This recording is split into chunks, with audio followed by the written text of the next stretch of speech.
ভাই চিন্তা করে দেখো মিয়া ভাই হ্যাঁ যেভাবে খুন তুলিয়ে দৌড় দিয়েছিল যদি লাগতো তাহলে পরে কি অবস্থাটা হতো। আচ্ছা মিয়া ভাই হাজার হোক আমরা নাইলে তোমার ভাবির দেওয়ার তুমি তো তোর স্বামী তাহলে তো তোমাকে কি খুন তুলিয়ে যাবে কি করে? তোরা ভাবতেছিস খুন্তির কথা না আর আমি ভাবতেছি ঝাঁটার কথা, বুঝতে পারছিস? বউরা তো স্বামী ঘরে এরকম ঝাঁটা বিটা করে, এটা কার সামনে কওয়া যায় কথা? তুমি যাই কো মিয়া ভাই আমি আর ওপরই মুখ হচ্ছি না। আচ্ছা তুমি কো 2 দিন পর পর বগুড়াতে মার খাও কার ভাল লাগে কো? লেখবার বিয়ে করাটাই আমাকে ভুল হয়েছে বুঝছিস। এই গাঁও গ্রামে আমাদের মান সম্মান থাকলো না। কি কো মিয়া ভাই? এ কি করছিস? দোস্ত আমাদেরই 3-3টে ভাই বসে শুয়ে বসে কাটাচ্ছি, কোনো কাম কাজ করি না। তোরাই বা কি করবি কর? একটা বুদ্ধি বার কর যেন বউরের কাছে আমার মান ইজ্জত থাকে। তালি পরে কি করবো? এ শোন, তুই এরকম কাঁদিস না তো। শোন, দেখিস এমন একটা দিন আসবি যে আমাদের সামনে আমার বউরা কাম ধরে উঠবাস করতেছে, বুঝতে পারছিস? আচ্ছা মিয়া ভাই আমার মাথায় না কদিন যেমন একটা বুদ্ধি না ঘুরপাক খাচ্ছিল। কি বুদ্ধি রে?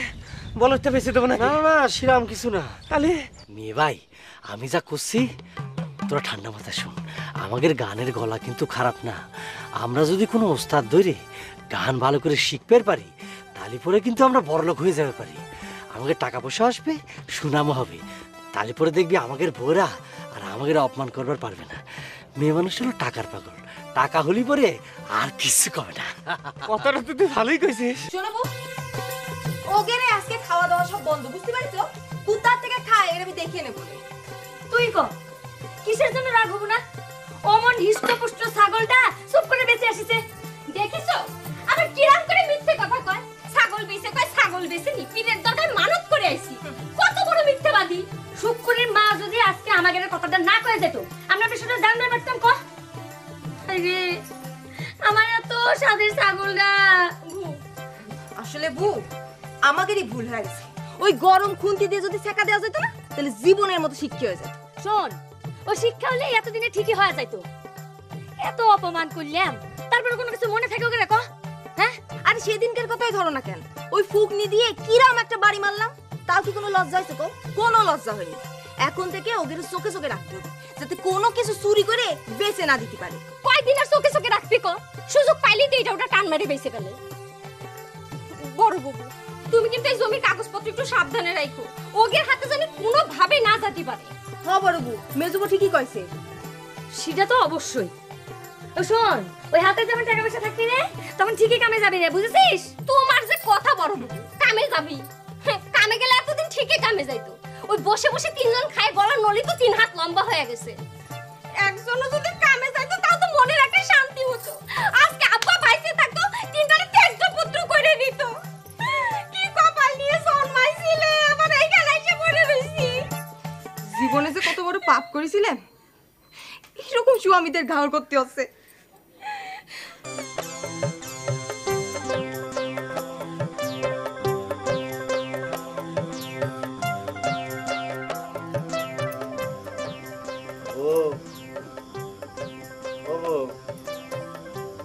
দরজা একটু খোলো না।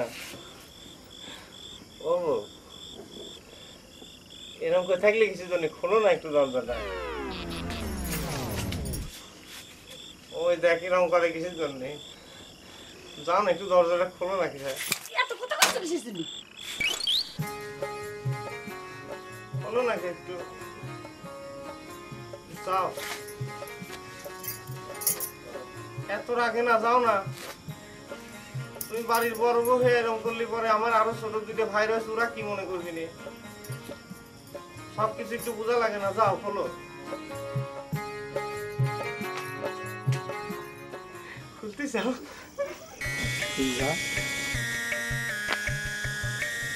আমি দাঁড়াচ্ছি দেখতে যা দোয়া পড়তে পড়তে যা।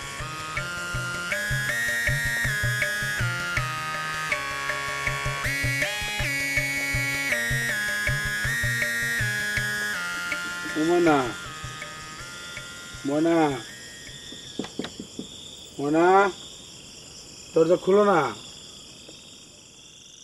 থাক, আমাকে আর ঢং করে ডাকা লাগবি না। সকালের কথা যদি কারো মনে থাকে তাহলে যেন ঘরে ঢোকার কথা মুখে না নেয়। এত রাগ করো না, এটা ভালো খবর আছে। তোমার ভালো খবরের মুখে ঝাঁটা মারি। তোমার ভালো খবর আমার শোনানো দরকার নাই, আমি দরজাও খুলতে পারবো না। আমার বুলবুলি টুনটুনি, এত পাখির নাম ডাকা লাগবি না নে। তুমি শুধু শুধু দরজা খুলতেছো না। বড় ভাবি মেজ ভাবি কিন্তু দরজা খুলে দিয়েছে। অন্য সাবাই দিচ্ছে, কবে নিজের বউয়ের নাম ভুলে যাবে তার ঠিক নেই। মেয়ে ভাইও ঢুকেছি, মেজ ভাইও ঢুকেছি, শুধু আমি বাইরে দাঁড়িয়ে আছি। মশার কামড়াইতেছে আমার।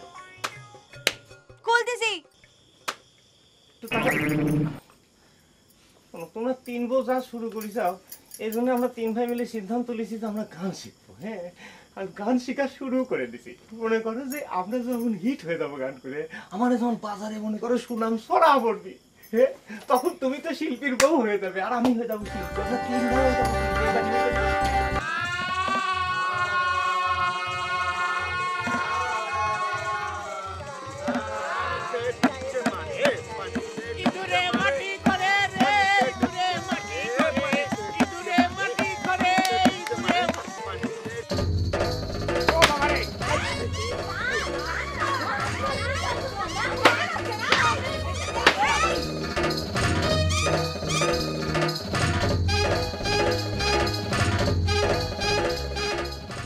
মেয়ে ভাই কি করে কতগুলো টাকা না লস হয়ে গেল আমি বুঝতে পারতেছি না।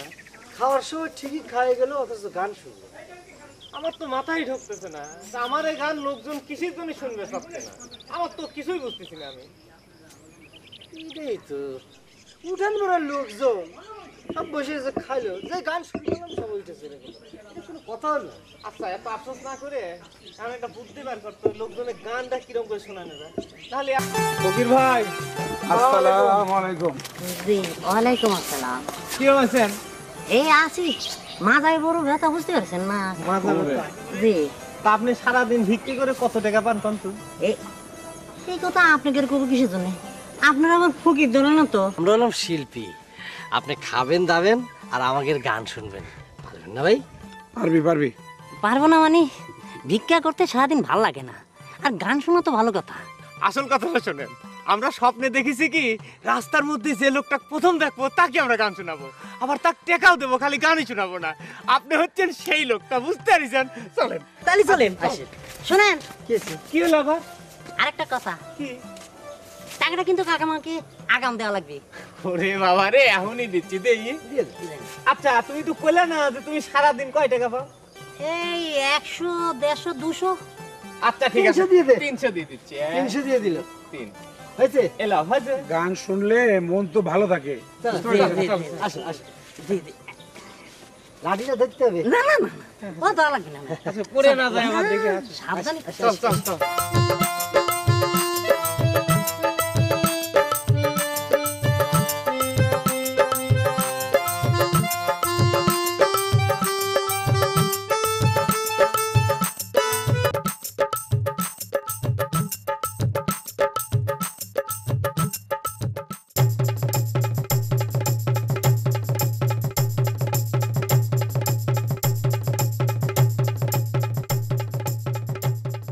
মেয়ে ভাই, কি? এই ফকির তো চলে গেছে। তাই তো দেখতেছি। ওর সাথে কথা ছিল, কি আর করলো কি? টাকাগুলো তো সব নিয়ে চলে গেল। আনতেন বুঝলো, আগে কেউ টাকা দেওয়া যাবি না। আর ধরতে হবে। ফকিরকে ধরতে হবে। চল যাই তাহলে ফকির। নে ভাই, কোনে গেল? চল, ফকিরের 12টা বাজান লাগবে। চোখ তো বুঝেছিল সবাই, এদিক গেছে এদিক গেছে।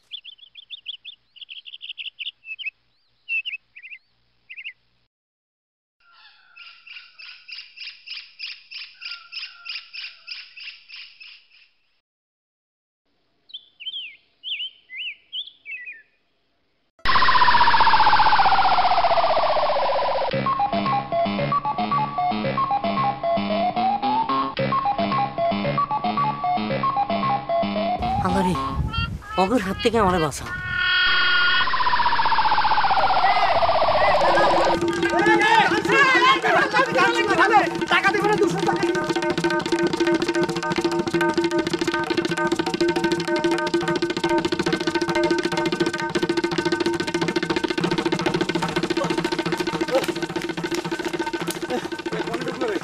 এদিকে ঢুকেছে। আমার মনে হয় কি জানি, এই জঙ্গলের মধ্যেই ঢুকেছে। জঙ্গলের মধ্যে আছে।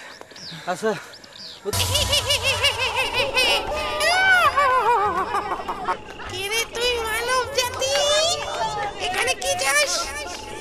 আমি ভিক্ষুক ভূত বাবা, আমি ভিক্ষুক। ওই গান যে গাই, এই গান আমি সহ্য করতে পারছি না। ভূত বাবা, আমি তো গানটা সহ্য করতে পারতেছি না বলেই আমি জঙ্গলে এসে পলাইছি। এই গান আমি আর সহ্য করতে পারছি না। যা, তুই যা চাবি তাই পাবি। ভূত বাবা, আমি তো মানুষ আর তুমি হলো ভূত, তুমি ওকে কি দেবা বাবা? হ্যাঁ, শোন, তোদের গ্রামে চেয়ারম্যানের মেয়ের ঘাড়ে আমি ভর করব, কেউ নামাতে পারবে না, শুধু তুই নামাতে পারবি। আর ভূত নামাতে পারলে তোকে অনেক টাকা পয়সা জায়গা জমি দেবে, তুই বড় লোক হয়ে যাবি। বাবা তাহলে আমি যাই। হ্যাঁ, আসি। আসসালামু আলাইকুম। যা, আমার সামনে থেকে চলে যা।